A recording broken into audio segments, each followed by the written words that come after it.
అందరికీ నమస్కారం. ముఖ్యంగా హిందువులందరూ కూడా ఈ వీడియోని విస్తృతంగా షేర్ చేయండి. అలాగే ఇతర మతాల వారు కూడా ఇది మాకు సంబంధించిన మ్యాటర్ కాదు అని అనుకోకండి.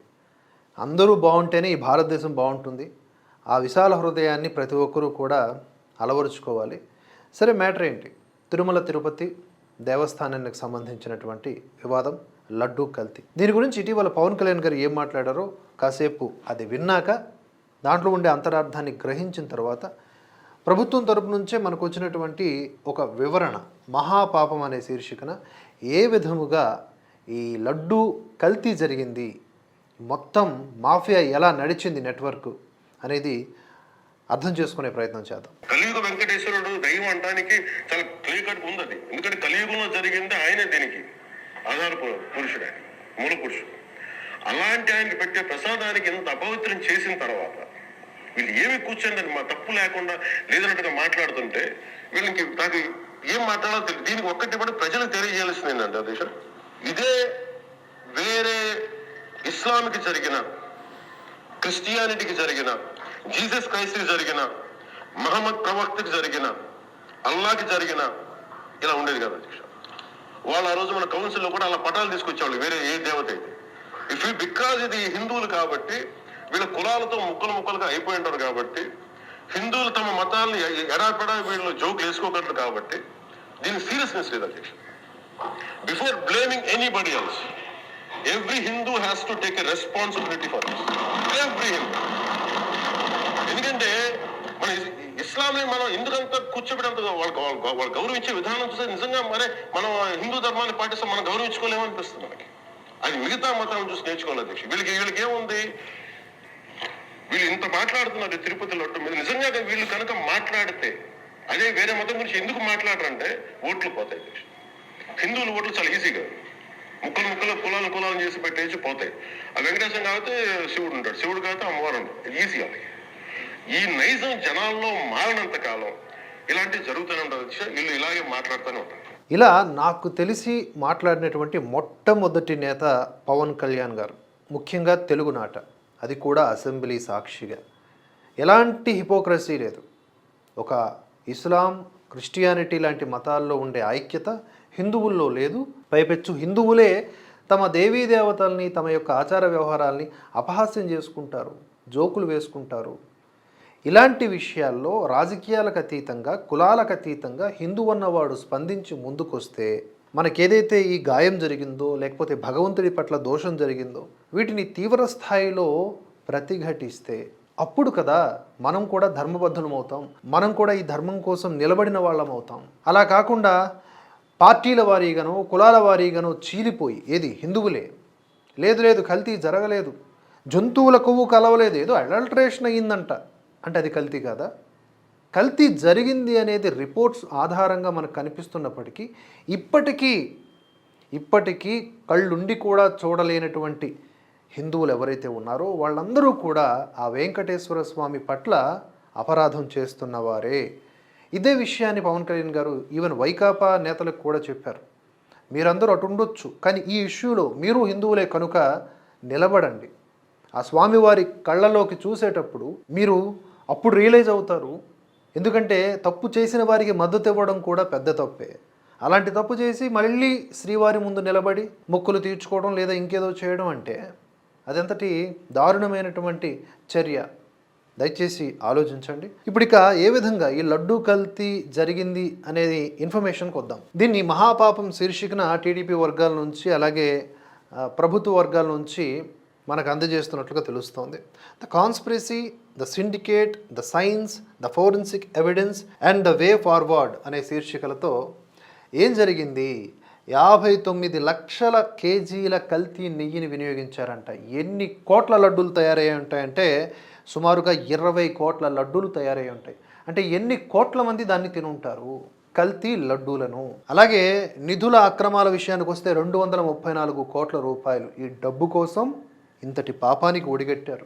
ఇంతమంది ఆరోగ్యంతో చెలగాటమాడారు.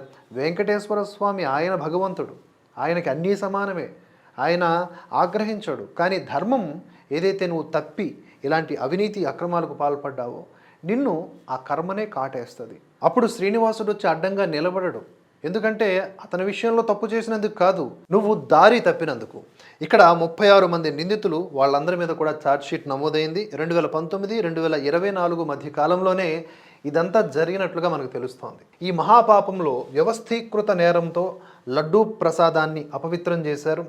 ల్యాబుల కన్నులు గప్పి టెండర్లను దక్కించుకున్నాయి కొన్ని సంస్థలు. అధికారులు, నిపుణులు, సిండికేట్ కలిసి కుట్రలు చేశారు.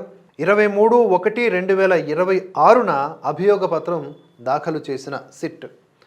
కల్తీ కుట్ర ఎలా జరిగింది అనే విషయానికి వస్తే 2020 జనవరి ఫిబ్రవరిలో టెండర్ నిబంధనల్ని కమిటీ మార్చేసి 371 నెంబర్తో రెజల్యూషన్ ఒకటి పాస్ చేసి నాణ్యతా ప్రమాణాలకి తిలోదకాలు ఇచ్చారంట. 2022 మేలో బోలేబాబా సంస్థపై ఫిర్యాదు వచ్చిన వెంటనే విచారణకు ఆదేశాలు ఇచ్చిన 2022 ఆగస్టు కొద్ది నెలల తర్వాత బీటా సిటోస్టెరాల్తో నెయ్యి కల్తీ జరిగిందని ఒక నివేదిక వచ్చిన, అలాగే CFTRI ల్యాబ్ రిపోర్టు కూడా వీటన్నింటినీ తొక్కిపెట్టి మరీ మాజీ టీటీడీ చైర్మన్ సుబ్బారెడ్డి గారు ముందుకు తీసుకువెళ్లారు ఈ కల్తీని. అలాగే 2024 జూలైలో కల్తీ నెయ్యి వ్యవహారంలో కీలక పరిణామం చోటు చేసుకుంది. జంతు కొవ్వు కలిసిందని నిర్ధారించింది NDDB నివేదిక. అప్పుడు బ్లాక్ లిస్ట్లోకి ఏఆర్ డైరీ చేరుకుంది. ఆ తర్వాత 2024 అక్టోబర్లో సిట్లో CBI అలాగే FSSAIని చేర్చింది సుప్రీంకోర్టు. 2026 జనవరి 36 మంది నిందితులపైన అనుబంధ అభియోగ పత్రం. ఆ తరువాత కథ అంతా మీకు తెలిసిందే. కానీ అంతకు ముందు ఏం జరిగింది, అవినీతి ఎలా జరిగింది అంటే 2019 మొదలుకొని టెండర్ నిబంధనల్ని సడలించి బోలేబాబా డైరీ వంటి వాటికి ఆఫర్స్ ఇచ్చి కొన్ని లక్షల కేజీల నెయ్యిని కల్తీ రూపంలో తయారు చేసి ఇంకొన్ని అంటే శ్రీ వైష్ణవి, మల్గంగా మిల్క్ సంస్థల్ని కూడా ఇన్వాల్వ్ చేసి ఎన్నో రకాల గోల్మాలు చేశారు. అలాగా 2024 మే వరకు కూడా వీళ్ళ యొక్క దందా నడిచింది. మీరు స్క్రీన్ మీద చూడవచ్చు CFTRI రిపోర్ట్. ఇది 2022లోనే వచ్చింది. అయినా కూడా ఇది ముందుకు జరిగింది అంటే అర్థం చేసుకోవచ్చు. తెలియకుండా చేస్తే పొరపాటు అంటారు, తెలిసి చేస్తే తప్పు అంటారు. పొరపాటును క్షమించవచ్చు, తప్పును ఎవడన్నా క్షమిస్తాడా? ఇక్కడ అడల్ట్రేషన్ డిటెక్టెడ్ అని మొదటి రిపోర్ట్లో వచ్చింది, అప్పుడే. కానీ మళ్ళీ వాళ్ళకి ఆర్డర్స్ ఇవ్వడం జరిగింది.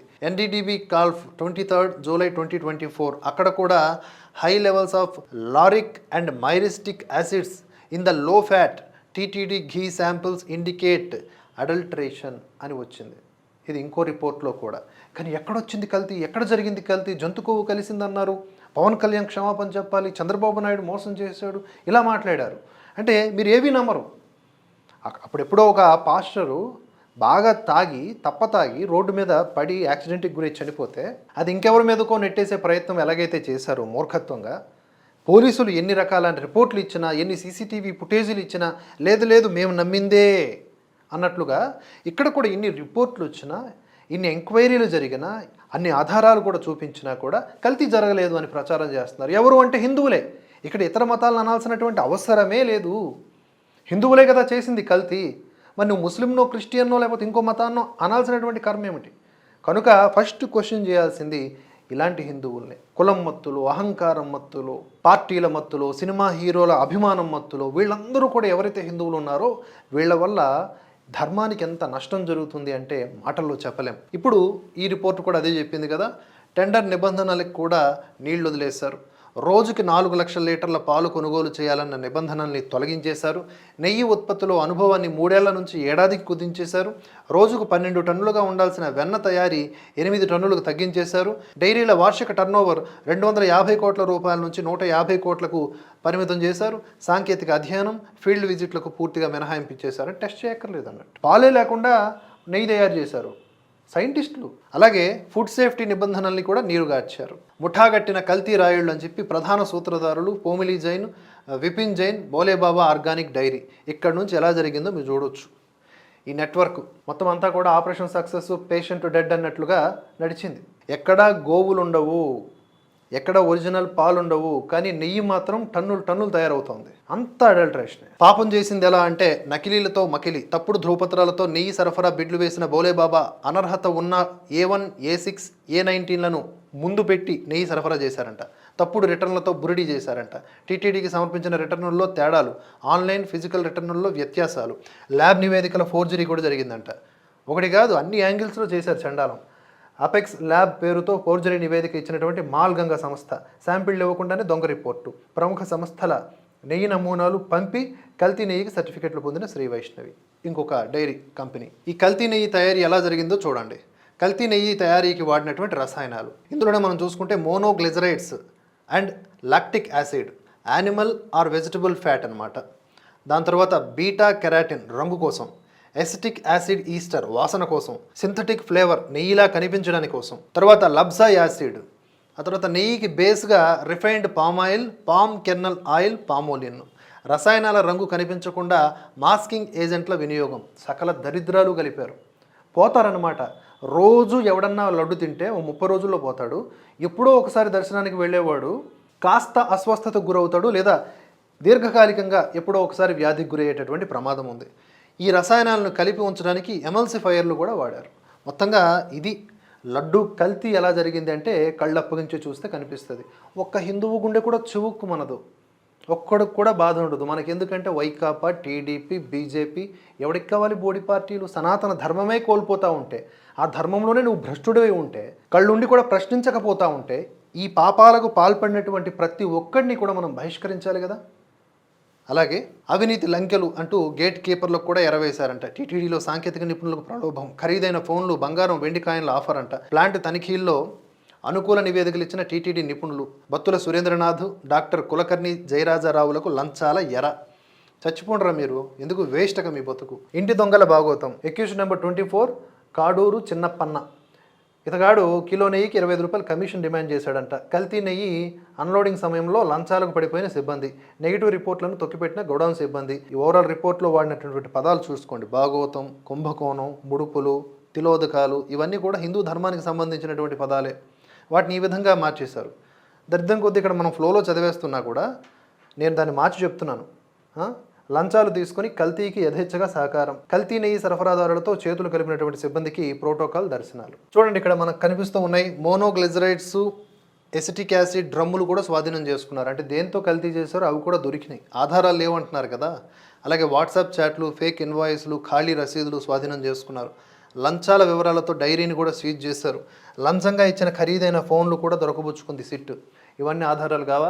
ఇక చట్టానికి చిక్కిన నిందితుల విషయానికి వస్తే మొదటి ఛార్జ్ షీట్లో నిందితులుగా బోలేబాబా, ఏఆర్, శ్రీ వైష్ణవి డైరీల డైరెక్టర్లు A1 నుంచి A15 వరకు. ఆ తర్వాత అనుబంధ ఛార్జ్ షీట్లో A16 నుంచి A36 వరకు నిందితులుగా రసాయనాల సరఫరాదారులు, టీటీడీ ఉద్యోగులు, సాంకేతిక నిపుణులు. నిందితులపై అభియోగాలు: IPC సెక్షన్ 120B నేరపూరిత కుట్ర, 272, 273 ఆహార కల్తీ, 420 మోసం, 295A మనోభావాలను దెబ్బతీసేలా ప్రవర్తన, PC యాక్ట్, అవినీతి, లంచాలు తీసుకోవడం. ఇంత జరిగితే కుటిల రాజకీయాల్లో భాగంగా జగన్మోహన్ రెడ్డి ఏం చేశారంటే అసత్యాలతో ప్రజలను తప్పుదో పట్టించే ప్రయత్నం చేశారు. ఏమీ జరగలేదు, కల్తీ ఏం జరగలేదు, ఏదో చాలా లైటర్ వేలో మాట్లాడారు. ఇదే జగన్మోహన్ రెడ్డి క్రైస్తవానికో, ఇస్లాంకో ఇలాంటివి జరగాలని మా ఉద్దేశం కాదు, జరిగితే వారికి ఏదన్నా అన్యాయం కానీ, వారి హక్కుల హననం కానీ జరిగితే ఇలాగే మాట్లాడతారా? అన్ని కోట్ల లడ్డూలు తయారు చేసి ఇన్ని కోట్ల మంది మనోభావాలను దెబ్బతీసినటువంటి ఈ వైనం, ఈ కల్తీ, ఈ దుర్మార్గం, ఈ దోషం, దీన్ని చాలా లైటర్ వేలో ఆయన మాట్లాడారా లేదా? వైకాపాకు సంబంధించిన సానుభూతి పరులందరూ ఆలోచించండి. మీరు హిందువులై ఉంటే, ఈవెన్ క్రిస్టియన్ ముస్లిమ్స్ అయినా ఆలోచించండి. మనం అంతా మనుషులం కదా. ఆ కోణంలో చూడండి. మా అన్న పవన్ అన్న, మా అన్న జగన్ అన్న, మా అన్న చంద్రన్న ఏది చెప్పినా రైట్ అయిపోవాలని ఇక్కడ లేదు. ఏ కేసు ఆ కేసు అన్నట్లుగా ఈ కేసులో జగన్మోహన్ రెడ్డి మాట్లాడింది నిజంగా విచారకరం. ఆ తర్వాత నీ కల్తీ నిజమేనని భూమన్ కరుణాకర్ రెడ్డి కూడా యాక్సెప్ట్ చేశారు. ఆ తర్వాత కల్తీ, అవినీతి నిగ్గు తేల్చిన సిట్ దర్యాప్తు మీ అందరికీ కూడా తెలిసిందే. అలాగే గత ప్రభుత్వ హయాంలో అన్యమత ప్రచారం కూడా దారుణంగా జరిగింది తిరుమల తిరుపతి దేవస్థానం కేంద్రంగా. ఒకవైపు టికెట్టు, మరోవైపు ఏమో ఇతర మతాలకు సంబంధించిన ప్రచారాలు. అంటే ఇదంతా కావాలని చేస్తున్నది కాదా? ఏది తెలియకుండా అమాయకంగా జరిగిపోయిందా ఇదంతా? ఓదార్పు మాదిరి కాదు కదా. ఇక అసత్యాలు, అపచారాలు అంటూ గతంలో జరిగినటువంటి విషయాలను ఇక్కడ ప్రస్తావించారు. రాజకీయ పునరావాస కేంద్రంగా ఈ టీటీడీని మార్చుకున్నారు అని చెప్తా ఉన్నారు. మరి ప్రస్తుతం కూడా అలాగే ఉంది పరిస్థితి.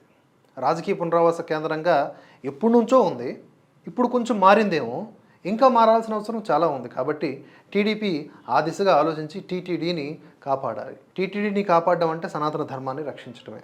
ఆ దిశగా అడుగులు పడుతున్నాయి, కానీ సరిపోవట్లా. ఇంకా చాలా మార్పులు చేయాలి, సంస్కరణలు చేపట్టాలి.